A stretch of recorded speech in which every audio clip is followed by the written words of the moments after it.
Hello বন্ধুরা, আইপিএলের trading window নিয়ে খবর তো চলতেই থাকে। আর সেখানে যদি কেকেআর বা মুম্বাই ইন্ডিয়ান্সের নাম জড়িয়ে যায় তাহলে তো উত্তেজনা আরও দ্বিগুণ হয়ে যায়।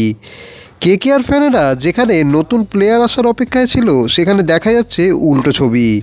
শোনা গেল কেকেআর নাকি ট্রেড করে করে নিজেদের প্লেয়ারদের ছেড়ে দিচ্ছে। আর এমনই সমস্ত আপডেট পাওয়ার জন্য চ্যানেলটিকে অবশ্যই সাবস্ক্রাইব করে রাখুন। বন্ধুরা, খবরটা হলো কেকেআর থেকে স্পিনার মায়াঙ্ক মার্কান্ডেকে ট্রেড করার প্রস্তাব পাঠিয়ে দিয়েছে মুম্বাই ইন্ডিয়ান্স। 30 লক্ষ টাকার সস্তা এক কেকেআর স্পিনার মায়াঙ্ক মার্কান্ডে, কিন্তু বরুণ চক্রবর্তী আর নারিনের মতো স্পিনারদের কারণে তিনি সেভাবে গত 1-1.5 বছর সুযোগ পাননি। মুম্বাই এই ট্রেডের মাধ্যমে অল্প দামে ভালো প্লেয়ার নিয়ে নিতে চাইছে।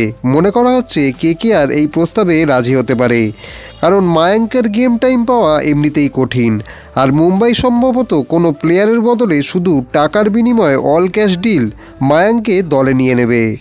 যদি মায়াঙ্ক টিম থেকে চলে যান তবে কেকেআর কাকে টার্গেট করতে পারে? শোনা যাচ্ছে কেকেআর হয়তো অকশানে মধ্যপ্রদেশের স্পিনার শিবম শুক্লাকে নেওয়ার চেষ্টা করবে, যাকে গত সিজনেও কেকেআর স্কোয়াডের কাছাকাছি দেখা গেছিল। তবে এই পরিস্থিতিতে ব্যাকআপ অপশান হিসেবে ভালো পারফর্মার মায়াঙ্ককে কেকেআর ধরে রাখে কিনা সেটাই এখন দেখার বিষয়। কারণ কেকেআরের প্ল্যানিং নিয়ে তো ফ্যানেদের মনে সবসময় একটা প্রশ্ন লেগেই থাকে।